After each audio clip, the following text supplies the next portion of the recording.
Welcome to Midnight Menu Plus One. I'm Ray Canada. And I'm Margot Moss. We're here at Ted's Frost Stop on Claiborne and Calhoun in Uptown New Orleans. Once a week, Margot and I meet here at Ted's, and we invite a member of New Orleans restaurant and food community to join us. And we invite them to bring along a friend, a plus one.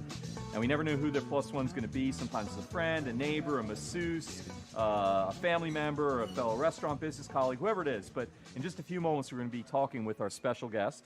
And we are very excited tonight to have with us at Midnight Menu Plus One, Craig Giesecke, chef and journalist, and so much more. So while we are eagerly anticipating our special guest, Margot, I'm wondering what's the latest here at Ted's in your life, food-wise?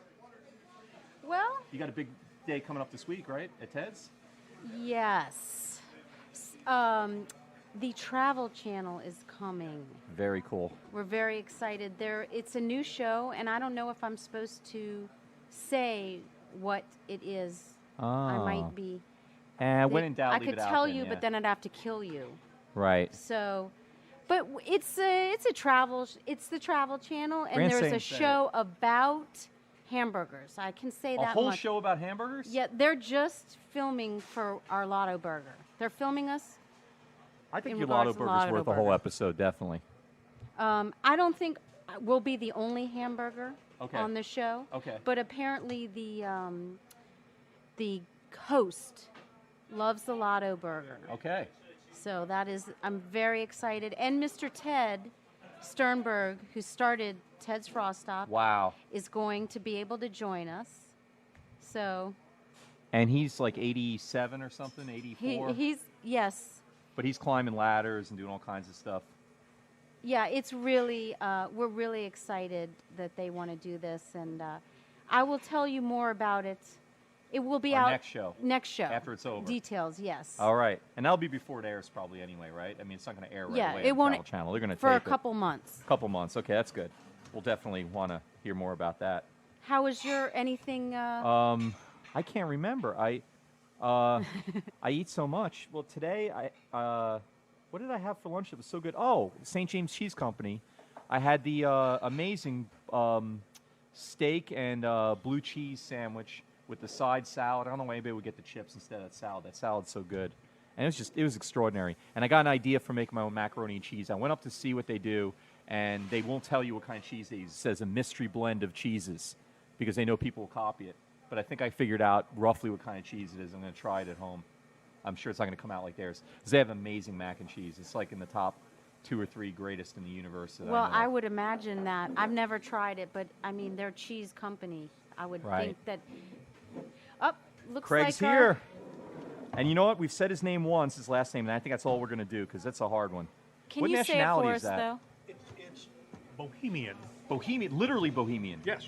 So you're not just a Bohemian in lifestyle. You're a Bohemian. I'm Yes. making assumptions, but you're ethnically Bohemian too. Yes. I mean, I'd say it based on the fact that you're a chef and you got a ponytail. Maybe you're not Bohemian at all. No, I qualify as a Bohemian both ways. All right. A bobo, a bourgeois Bohemian. All right. Oh, nice. Wow. I didn't know we had a term for that. Oh, yeah. Okay, Yeah. good. Oh, that way, that's Bobo's in Paradise and all that stuff. Yeah, that Right. was, yeah. Okay, I know. Yeah, I remember this now. I don't get the reference. What? Bobo's in Paradise. That was a book. Right. Yeah. It was Okay. coined by now. I'm forgetting the guy's name. He writes for the Times. He's kind of a moderate to liberal Republican. Trying to remember Can't who think it of his was. name. Yeah. Well, he wrote 2. Bobo's in Paradise was the first, and then he had. And a it has to sequel, do with Bohemian? I never read the book. I just know the You just title. like the. Well, how do you know you want to be referred to as a Bobo? Well, I am bourgeois, in an economic term at least. And I guess I'm somewhat Bohemian. I've been told I am. I guess. So you're kind of a literary guy. I was by a journalist for 32 years. 32 years. Mm-hmm. That was my first career. That's a whole career, 32 years. Mm-hmm. I left the Associated Press in 2004. and went into another high-profit world of food, the culinary world, Right. which is completely even more low-paying than the journalism world. But it was a natural transition because I had started the food business on the side when I was still working at the AP.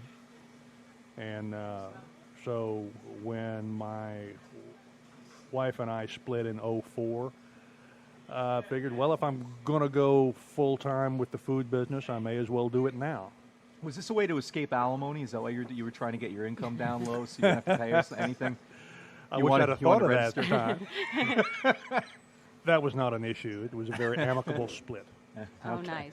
She's still one of the best friends I have. Now, so wait, so you were a journalist with a food thing on the side. Now you're Right. a food guy with the journalism thing on the side. 'Cause Kinda, you still right. write for the Uptown Messenger. Still have the and weekly column. maybe one of the best local little neighborhood online papers I've ever seen. I mean, just fantastic. They just expanded in the mid-city. Right, I saw that. Great. And Robert Morris, who's Yes. the owner and editor, is a jewel of an individual. And He's one of the most extraordinary people I've ever met. He's amazing, yeah. he's a good writer. He's a very thoughtful editor. He knows when to back off. He knows when to make a suggestion. Right. And I don't get paid for doing the column, but I don't care Ah, didn't know that. because I still get to write each week. Oh, So, I'm sorry. You were passionate about writing when you started out as a journalist? Oh, I mean, yeah. was it a... Thank you. And Yes. did you love it the whole time you were doing it? Yeah, Was there were a couple of things that happened. One, the food business I started out selling just around the area of Tallahassee, Florida, which is where I lived at the time, and down on the Gulf Coast and stuff like that. But after about a year, I sold my products from Jacksonville, Florida to Houston. And so I had a huge space to cover. I was doing the manufacturing. I was doing the sales. I was doing the delivery. Every weekend I'd be here, or I would be in Jacksonville, or I'd be in St. Augustine, or almost as far down as the Tampa Bay area. And so I just didn't have the time anymore. And it was at the point journalism was starting to change more rapidly into what it is now. More web-based.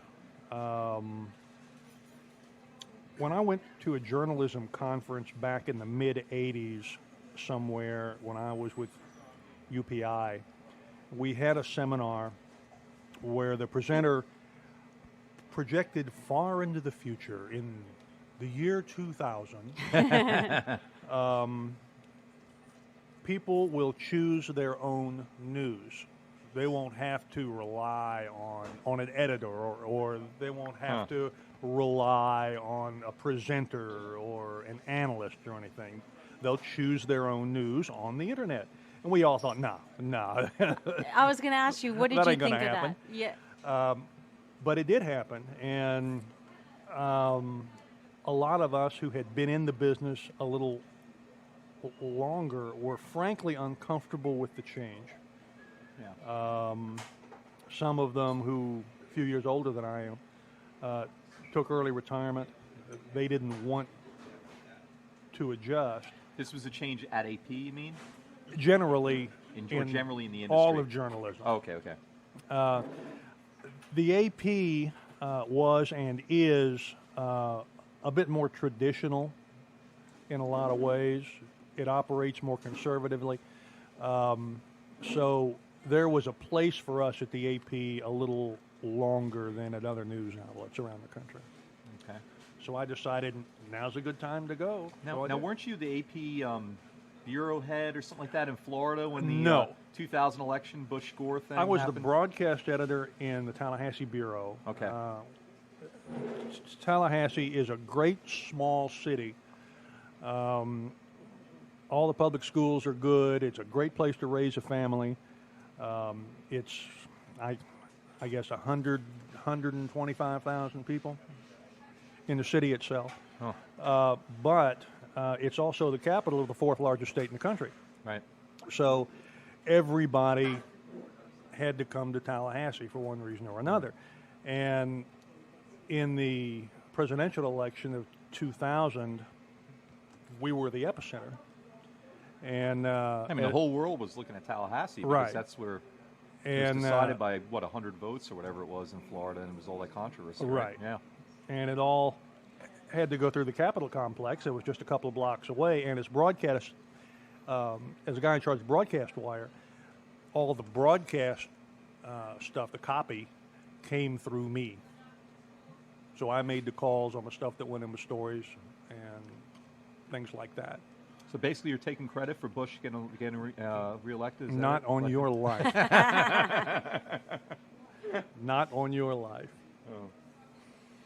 I would like to know how the creative process with writing, if you can compare that, if you looked at the creative process of, say, creating a plate of food. Is there any Everybody has correlation? their own method.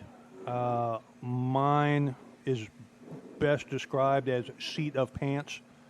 I won't write something just because I have to write something. I would be a terrible paid columnist. You know, every Wednesday you have to have a column, and it has to be X length, and it has to be on a certain set of subjects. I'd be horrible at that. And similarly, I'm not as good at going with a set menu, or at least not for any length of time. I'll experiment a lot. Some things that might not sound like they would go good together. It's only food, so I'll try it and throw it out there. Well, that sounds very creative to me. That It's- doesn't sound not good. That sounds exciting and Sometimes it Fun works, and- sometimes it doesn't. It usually works. The more experience you have, the more you know the things that go together. But sometimes it doesn't work. And so I would think New Orleans would be a good place, though, to have that kind of attitude for cooking, because I think there's a lot more forgiveness here, and people are willing to be more open here, I think, than a lot of other places to yes and no. weird things going together. yes and no, huh? Oh. Yes. This is a tremendous food town on several levels.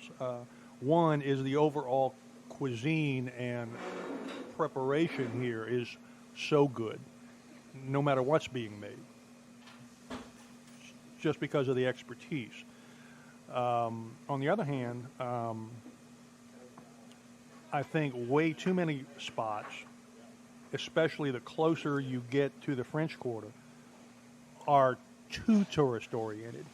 They're too much in the jambalaya, shrimp creole, gumbo lockstep, if they can do it well or not.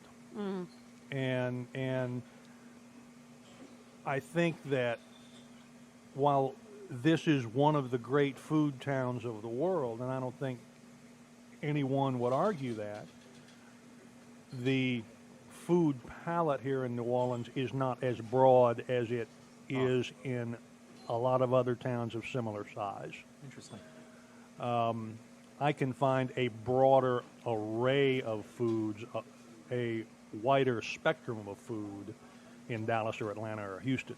Wow. It may be corporate in a lot of ways, and not always locally owned, but if I want to go to have, say, German food, or if I'm in the mood for Hungarian food, or if I'm in the mood for food from Bohemia. right, or say the Windward Islands. Right. In large towns, I can find that. Here, name a good Polish restaurant here. I was just going to say Polish. There's not one here. The two examples I always give is no Polish, 0 in the whole city, and no Mongolian. The 0 Mongolian in the city limits. I know in the burbs there is, but in the city limits, none. Right, Yeah. right. And so, Hungarian I never thought of. That's definitely needs to be on the list. It's not a Hungarian restaurant. That might be a Hungarian dish somewhere, but Right. Yeah. Right. And I'd like to see a broader spectrum here, but at the same time, I don't know if there's an audience to keep a place like that open. I think now is the time. I mean, I think people, we have an influx of young people from other places, and I don't know, I grew up here and I love to try different types of foods, and I think there would be a market for it. It gets better by the year. Yeah. I mean, one example is like we pick our guests just based on personality and how much we like their food and so forth, and a lot of different factors, availability. But we don't pick them for any other reason besides those sort of things. We never pick it based on geography. And just by chance, we've only had one guest so far in the history of the church of the show that was born in New Orleans. Everybody's like you, somebody from outside. Right. So I feel like there's a lot of outside influences coming in, and they come and they buy into the core values of New Orleans, but then they take it in new directions and bring what they But that's what they been learned happening in. for a long time. Right, a long time. Historically, this Yeah. is a port city, and that is what has created the city, is different people moving here and choosing to make it their home and making a life here and bringing their own thing to the city and adding to the culture and bringing their culture here. So I would hope that we would see, as time goes on, more of these folks staying longer and continuing to do the things that they do to continue these outside influences. Excuse me. There are a tremendous number of folks, as I'm sure you're aware, who show up here for 5 or 6 years and do their thing, and then they move elsewhere. They always come back to have a good time.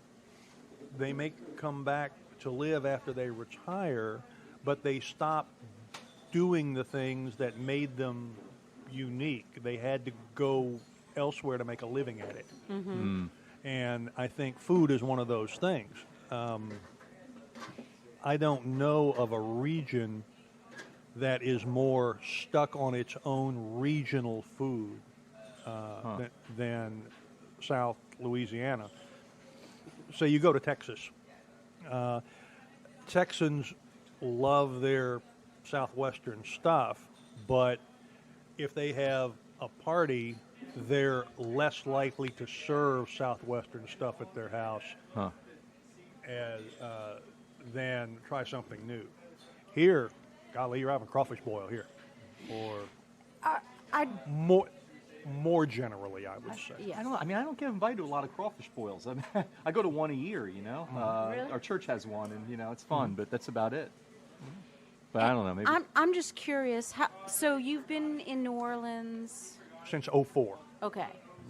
And do you find most of the people you have become friends with are in the restaurant business, or are there locals that you've just met along the way? Or My friends and our social circle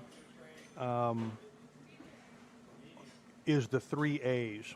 okay, Academics, artists, and attorneys. interesting. wow, what a combination!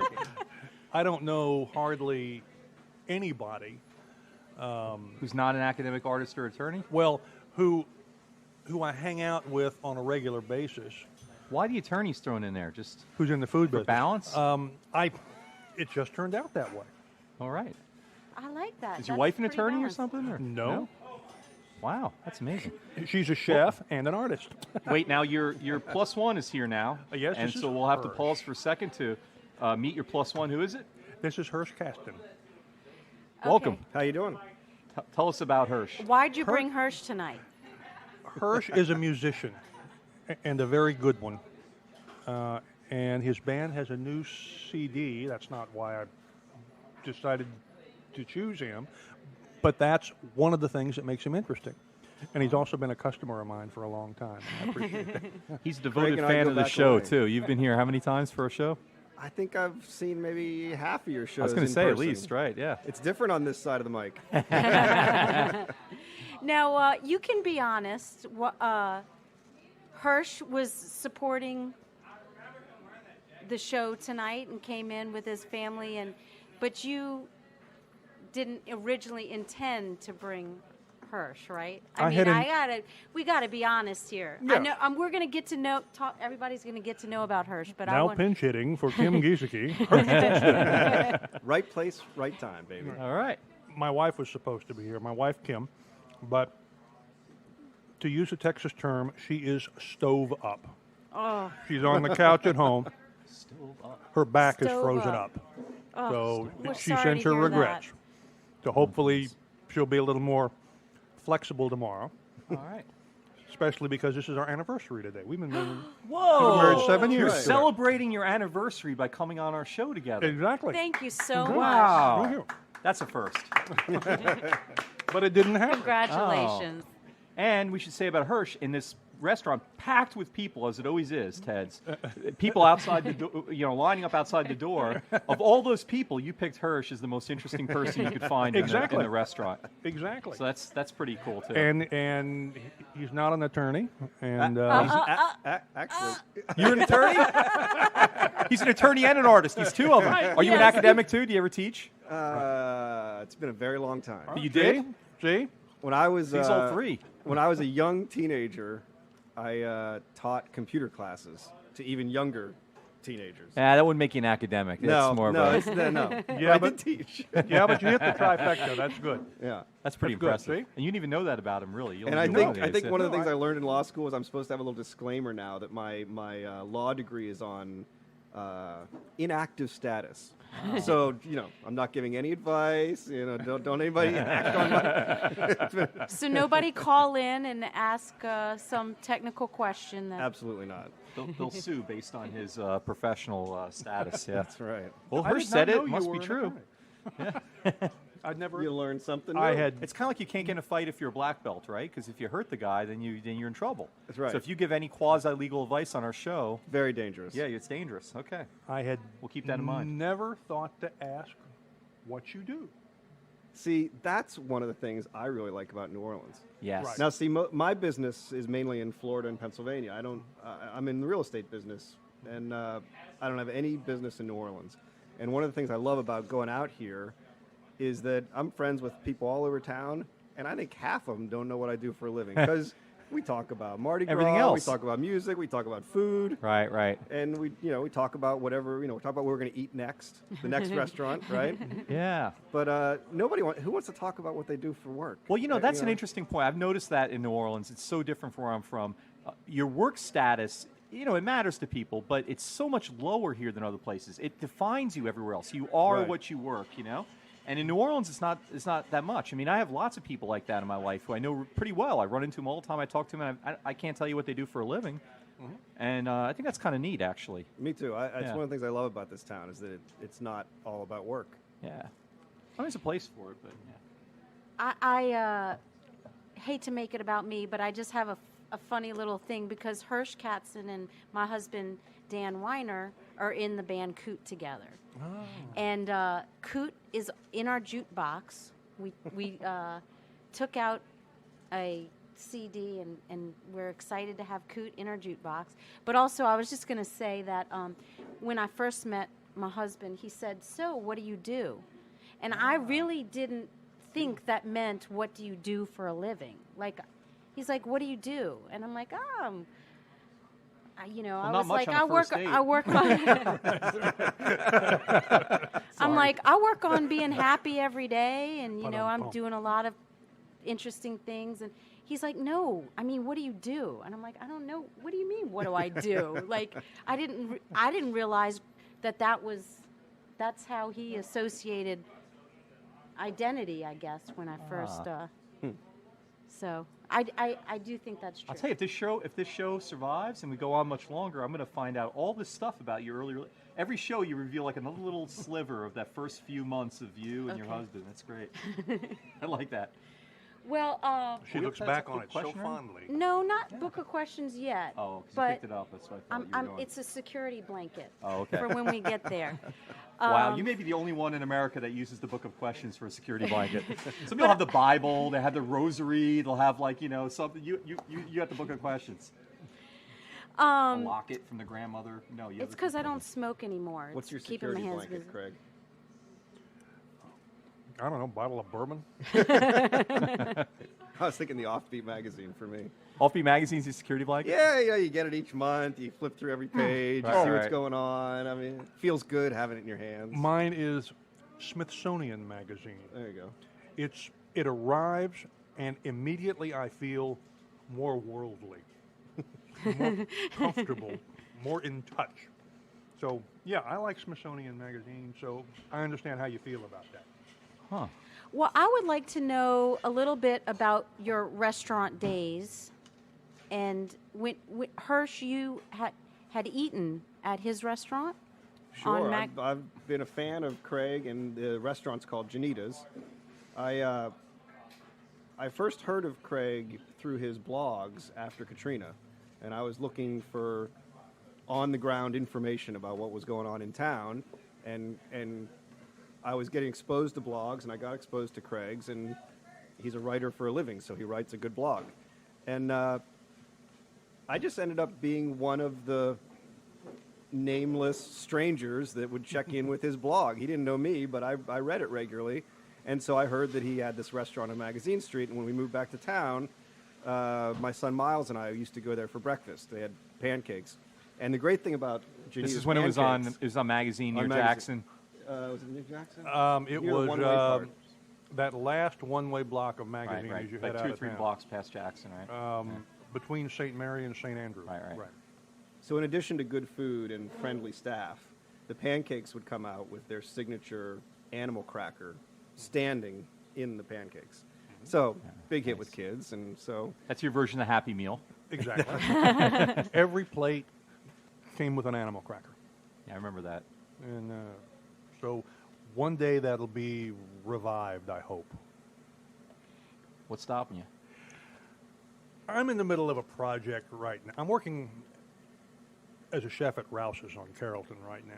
Right. You Does it may help be the pay the greatest grocery store chef in history, by the way. Hardly. And Rouse's may Amen. be the greatest grocery store in history. I absolutely love Rouse's. It's unbelievable. But to have some of your caliber, that doesn't happen in grocery stores that often. They let me do pretty much what I want to do within certain guidelines. And this is separate from the cellar, right? The cellar that they have is their pop-up kind of restaurant there. Yes. But yours is the prepared food part, right? Exactly. Yeah, And, the chef case and the hotline.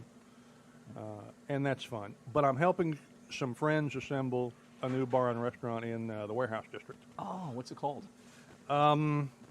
It'll be open in the middle of February. That's the target. And I'm going to let them take Announce the it? lead on that. Oh, okay.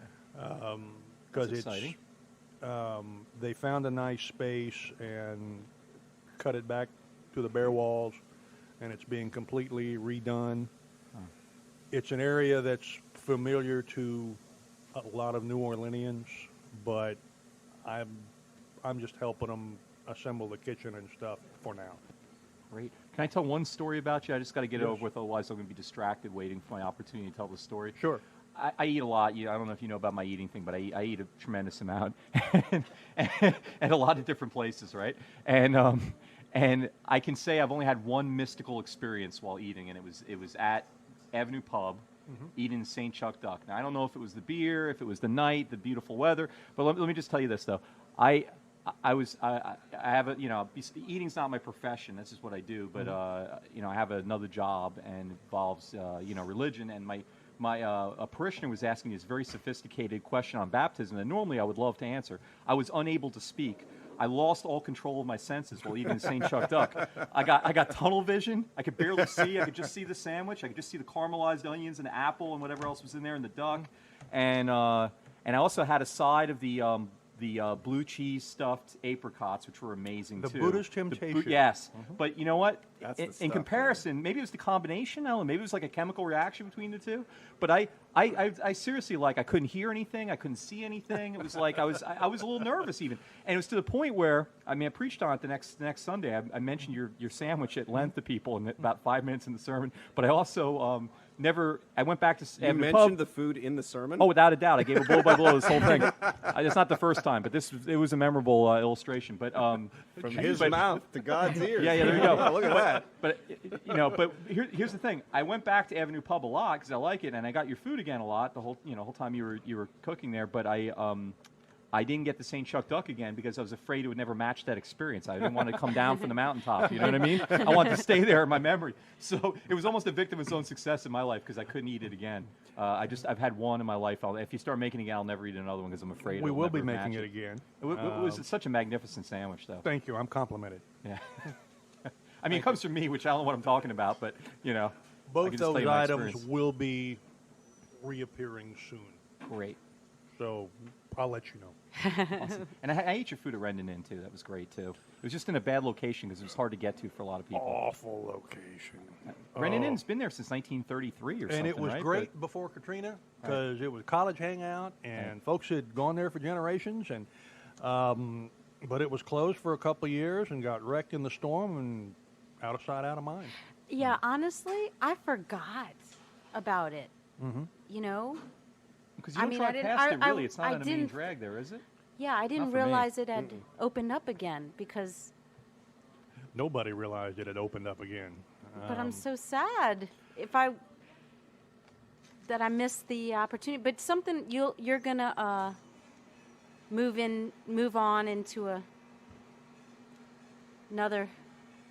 I'm eating. Excuse me. Okay, no, it's that's sort of like fine. Soren Kierkegaard, he wrote in Danish, and there's only like 4 million Danish speakers in the world. It was kind of unfortunate for him to write in Danish. It took a long time for people to discover him. He almost didn't get discovered.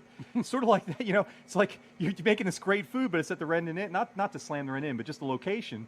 And the world was not getting your food because of the spot you were in. I mean, it seems like Rouse's even would be a better outlet for you than that in terms of exposure. I was raising cattle. Raised outside of Dallas. My daddy raised cattle, and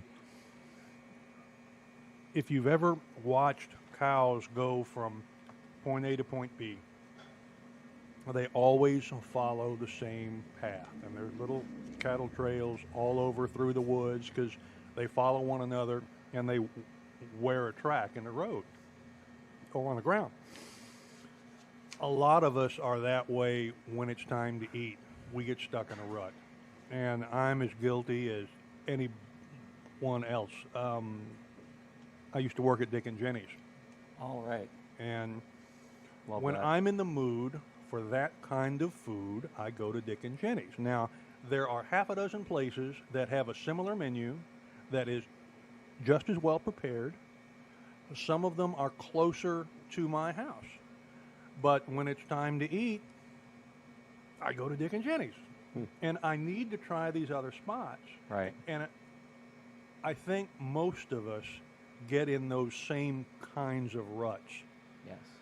We always think, I want to go to this new place, but, well, I don't know, I'll go next time.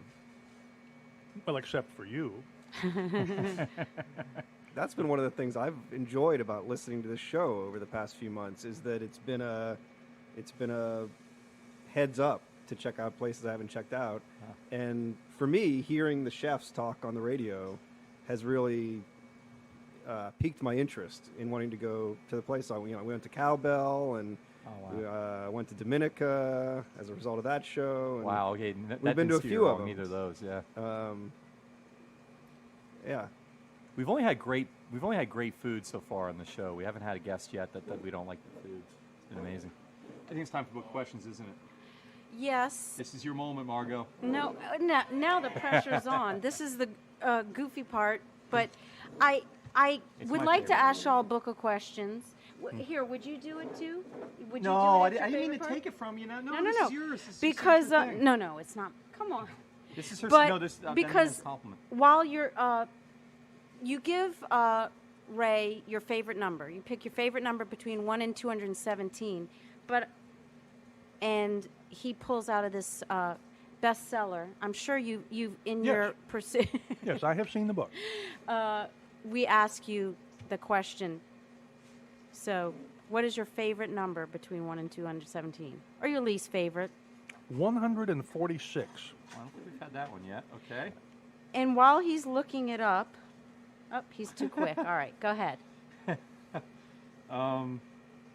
Okay, this is such a 1980s question. All right, if Soviet Union hadn't fallen yet or whatever, if you knew a thermonuclear holocaust would occur in precisely 20 years and no one would survive it, how would you change your present life?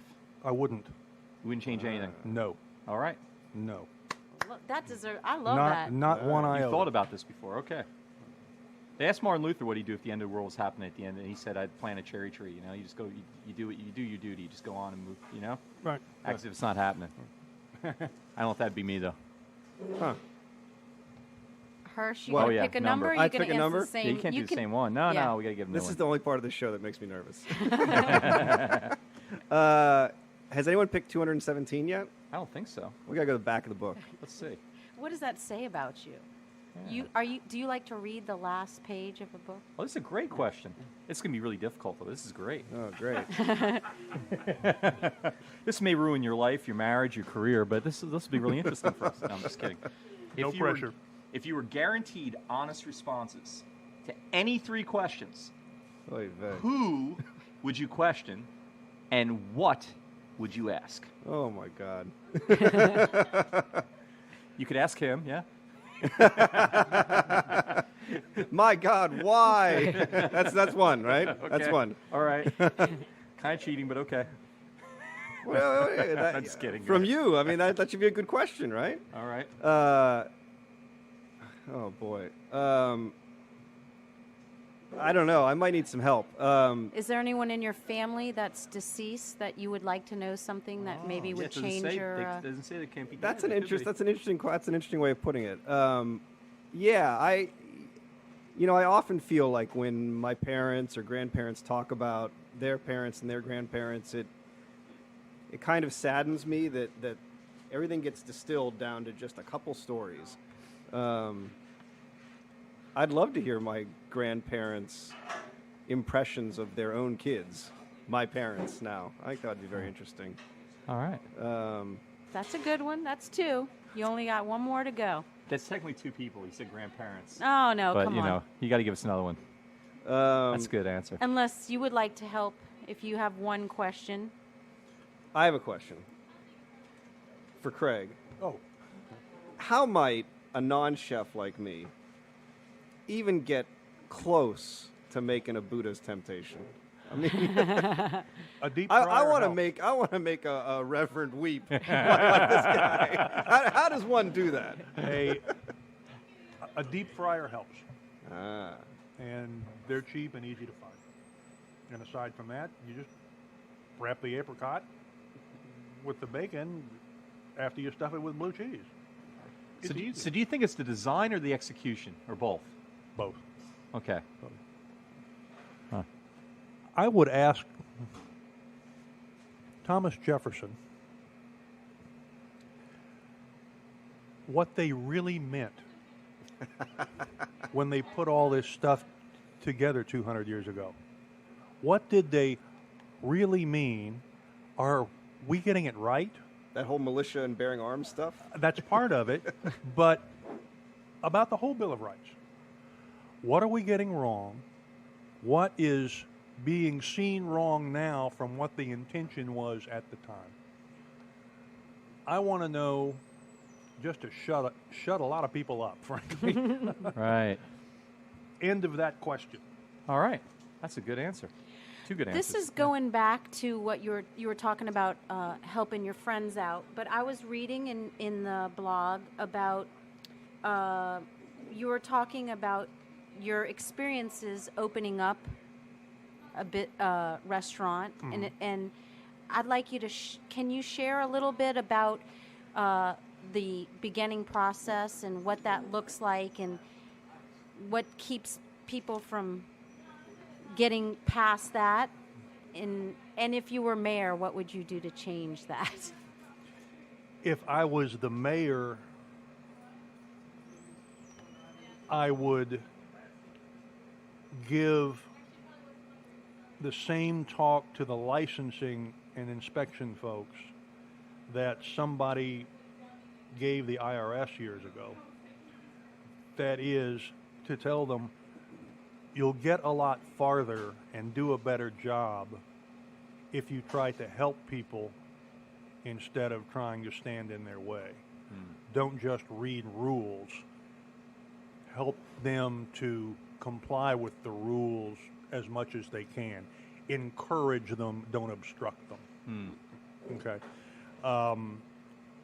Licensing is a daunting thing in the restaurant business, especially if you plan to sell alcohol. It's time consuming. It's frustrating. You're having to deal with the Seems state arbitrary and the sometimes. feds. It can seem arbitrary, but really it's not. How arbitrary it is depends on the applicant and how they react to the various things they're asked to do. The other thing that is the most daunting thing of all for anyone, not just in the food business, but in any business, and I've owned 3, is to make the decision to enthusiastically put yourself out there.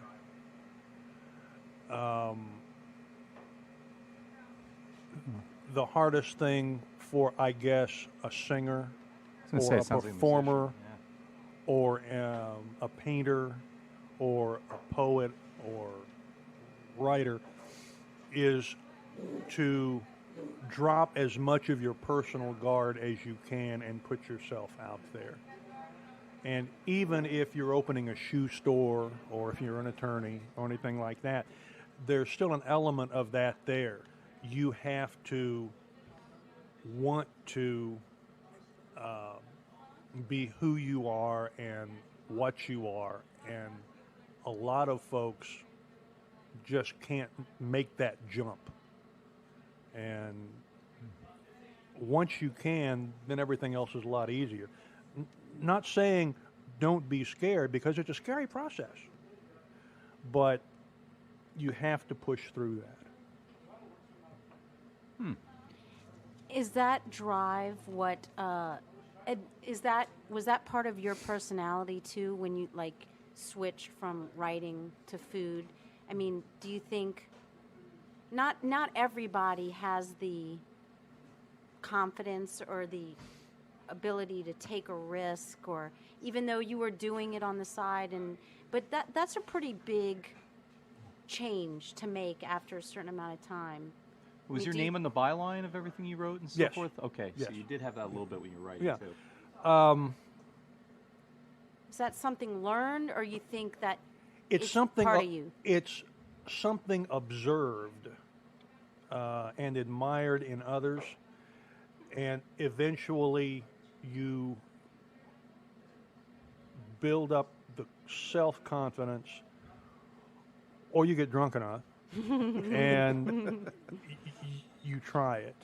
So did you have to get drunk to make the leap into No, the business, no. or do you have to Well, stay drunk while you're doing the business to... I have made leaps while, buy a boat, buy a house, have children. But we did what last night? Right. Exactly. I guess... This is taking quite a turn on your anniversary. Yeah, I was going to say, I hope that has nothing to do with why your wife's back is. No. Well, I hope for, Whoa. maybe it Talking would about be- a different wife. Theodore Roosevelt did a speech in the early 1900s that is easy to find on the internet. If you do a search for the man in the arena. And the point of the speech is that the honor and glory goes to the guy who is down in the arena playing the game or fighting the battle, not to those who are in the stands screaming and yelling that he's doing good or he's doing bad. That if the guy in the arena wins or loses is immaterial. The fact he was in the arena doing the work makes him a better individual than someone who's not in the arena. And I've always thought there's a guy that I work with now at Rouse's who played in the NFL for a series of years. Huh. He was not a star, but he made it. Do you play for the Saints now? No, he played for Kansas City for most of his career. But even though he wasn't a star, he was not all pro. He was a defensive back. I don't know how much he played. But for a few years of his life, he was at that level. Right. He was in the arena. Yeah. And that's something to be admired. I know we talk about sports figures that fail as if they're losers, and it's like Exactly. You know, it's like they made it to the major leagues. That's a major accomplishment. To be a It's- bad quarterback in the NFL is like an incredible accomplishment. Exactly. And it's better to be a has-been than to be a never was. Yeah. See, so. How about you, Hirsch? Do you resonate with any of that? Yeah, absolutely. I don't know. I'm a little spellbound by someone that can tell a story about Teddy Roosevelt. Well, just tell about you. What do you? Yeah, I mean, you have to get up there and perform in You're front not of from New people. Orleans, right? You I grew moved up here in Florida. about 20 years ago, That's a long time.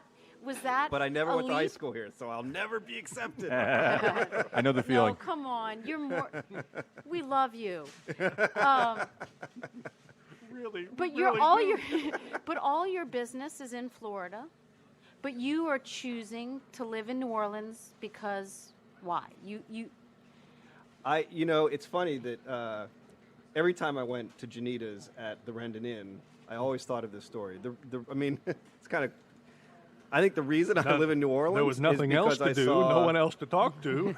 No. I moved to New Orleans because I came here on a lark on my way back to college for my last semester, and I saw George Porter and the Meters Wow. at the hangar right next Oh, door okay, to the right, Rendon Inn. yeah. And it changed my life. I mean, I had never seen music like that, and there was a magnet on New Orleans ever since, and I applied to law school and got in and came here. And Tulane or Loyola? Tulane, yeah. Okay, Were you a musician at the time? I was. I played in college. I mean, I've been playing music my whole life. But, interestingly, it wasn't until I came to New Orleans that original music became more valued by me. In college, I was playing cover songs. That's what you do. I mean, that's That's what how you make do. a living. Yeah, and but in New Orleans, it became instantly apparent that playing someone else's music. What's the point in that? I mean, this is a town of originals. This is a town of improvisation. And That emboldens you to write your own stuff and to do your own stuff. yeah, no, I will say, this is all this about entrepreneurial spirit and all. I'm not really sure that that's me. I work in a family business, and my father and my brother are much more entrepreneurial than I am. I'm a little more of a back of house, get stuff done. I support them, and similarly in the guys I play music with. We have one guy who's Brian is the main writer, and he really has the vision, and I feel like I support his vision. But yeah, I'm in New Orleans because it's home, and it became apparent to me very quickly, the music, the food, and that thing I was saying earlier about that people don't judge you based on what you do. It's about passing a good time at any given moment.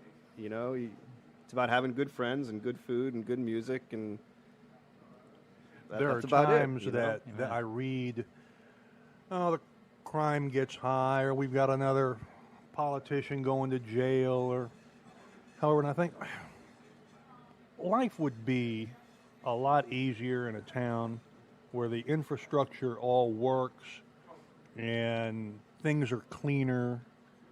I lived for 20 years in Florida, and things are usually clean and the infrastructure works and so forth. But then I get to thinking, if I moved someplace else, I'd be so horrifically bored. Yes. I wouldn't know what to do. Yes. Yeah. Just to walk from my house in the Irish Channel to the convenience store down at the corner at Washington and Magazine, every time I take that 6-minute walk, there's something to remember. You pass that house with all the stuff on the porch that has Right, the exactly. Grinch and has a big sign say, "Please take pictures." Exactly. Right. I mean, that alone is worth it. Exactly. You probably walk right past Tracy's, I guess, too, to get Yes. there, right? And Tracy's always has something going on in there. You got to peek your head in there every and I time. have to walk past parasols. Have to go, yeah. And then there's the sparks flying between parasols and Tracy's too. Not anymore. Yeah. Okay. It's calmed down now. Well, yeah, since the owner of Parasols died. Oh, I didn't know that. Yes, he died about a month ago. Oh, I missed that. I Okay. didn't know He that. died, I think, The couple from Florida that just Yes. bought it a couple years ago? yes. Oh. Oh, Yeah, he died, I think, between Christmas and New Year's. interesting. He had a heart attack or something and died. Oh, wow. And his wife still still runs it, plans to run it. Thea's a real sweet lady. Huh. So it's a loss for the whole neighborhood. Yeah. Oh, boy. Yeah. I'm sorry, I thought everybody knew that. No, I missed that. part. Okay. Yeah. Well, everybody mean- hangs out at Tracy's. Didn't mean to so- bring the show down. Oh, I'm sorry. Yeah. We can talk about real life. It's important. Yeah. It doesn't all have to be. I was going to curse, but there's too many kids here. I was going to say shit and giggles, but You did it though. All right. I thought we were gonna get through one show without I know. Margot I going think blue, but Ray- nope. I think Ray was dancing started around the bringing edges. his kids to try and maybe that I would stay in line. Doesn't work. But, Doesn't no, work. Sorry. Got to be It's true to okay. yourself, Margot. Thank you, interweb. We can say that now. And they're all going, "What's the difference?" I hear that at home. But But to me, I'm going back to that. To me, y'all are putting you're in the arena by choosing to live here. That's one way. I mean, because you don't have to live here, even though y'all appreciate it. And I mean, you could do business in your business is in Florida. it'd be easier to so live in you Florida choo- for you in business wise, right? And yeah. so that performing and There was about 1 week, we were evacuated for Katrina, and maybe, in between about day 5 and day 10, there was a brief moment where, like, you had to contemplate, Maybe I have to. are we yeah. ever going to go back there? Like, is that city going to survive, when you were seeing all those pictures? And my wife and I tried to figure out where are we going to go, and it was just so depressing. Like, we made a short list, but nothing that was compelling or interesting or someplace that we always dreamed of living at. Yeah. So I don't know. Before Katrina, I feel like I was really naive, and I thought New Orleans will be here forever, and I love it, and I'll die here, and that'll be great. And ever since Katrina, I feel like I take it one day at a time because I really am aware of the fact that who knows what next hurricane season will bring. But I don't know. It just makes me appreciate it all the more. I mean, What that experience taught me, and we had to go up to Dallas because my mother was facing surgery anyway. So the week after Katrina, we would have not been here in town anyway. But what that experience taught me was I will never evacuate this town again in case of a storm. really. My kids are grown, so that's not an issue. My So you wife's stayed here, kids Isaac, don't live here. So the being away was the worst part. Not just being away from the house, but being away from the city and not being able to help or to see it or to experience it. So I stayed through Isaac. I'll stay I through feel like the anything people now. that either stayed through Katrina or I don't know many of those, but the people that came back as soon as possible, I feel like had such powerful experiences. The opportunity to help and be helped and to really That was rebuild the city. the most sublime time to be here. I agree. We got back October 12th, 05. From there through Mardi Gras 06 was the most sublime time of all to be here because all the Mardi Gras, all the holidays were for us. They weren't for the tourist. They were for us because we came the hell back. It was great. Well, that's a good way, I think, to wrap up. Hour flew by pretty quickly, but they're scraping the grill and they'll be stacking chairs soon, and we need to let you get back to your wife and her back on your anniversary, and your wife's wondering where you are because you were probably just going off to get a burger and got roped in here. So thank you. Our special guest tonight has been, on Midnight Menu Plus One, has been Craig Giesecke. Giesecke. Yes. Grant we told had me. a debate about this. I was like, Look, and I wrote it Giesecke. out phonetically, and she said Giesecke, and he corrected us 12 times. No, I'm positive it's Giesecke. That's why I love your email address. Maybe I shouldn't say it, but it's Craig, just Craig. Yeah. I love that. Just Craig. Our guest on Midnight Menu has been Craig, and and Hirsch. And we will have more information on our website, itsneworleans.com, about Rouse's and about Coot. And our show is recorded live at Ted's Frost Top on Claiborne Avenue in Calhoun in Uptown New Orleans. Ted is open 7 days a week, serving first-class burgers, beer, and their awesome homemade in-house root beer in a frosty mug. Midnight Menu Plus One. That is worthy of applause, the frosty mug and delicious root beer alone. Midnight Menu Plus One is produced by Grant Morris. And our theme music... That's pronounced Morris, right? Maurice. Yeah. Grant Maurice. Okay. And now we're going to mess this up now. Now I'm jinxed. I can't say Brian Ruiz, who is our technical director. I think I said that right, didn't I? And our Our theme song was written and performed by Brian Rube. Yes. All right. I think you know him, right? I know him. All right. And you can get in touch with us here at Midnight Menu Plus One by going to our website, itsneworleans.com. From there, you can follow us on Twitter, find us on Facebook, and sign up for our mailing list. While you're at itsneworleans.com, you can listen to other episodes of Midnight Menu Plus One, as well as other shows, Happy Hour, Mindset, True to the Game, Win-Win, and Out to Lunch. If you're listening to the show on iTunes, thank you. Thank you for subscribing. Maybe you could take a minute to rate us and review us, so that helps other people find us. Midnight Menu Plus One is a production of INO Broadcasting for itsneworleans.com. Until we meet again here at Ted's Frost Top, I'm Ray Canada. And I'm Margot Moss. Good night. Thank you.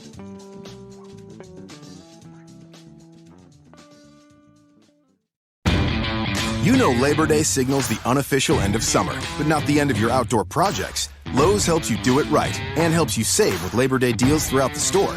Shop now and get 2 bags of Stay Green Potty Mix for $12.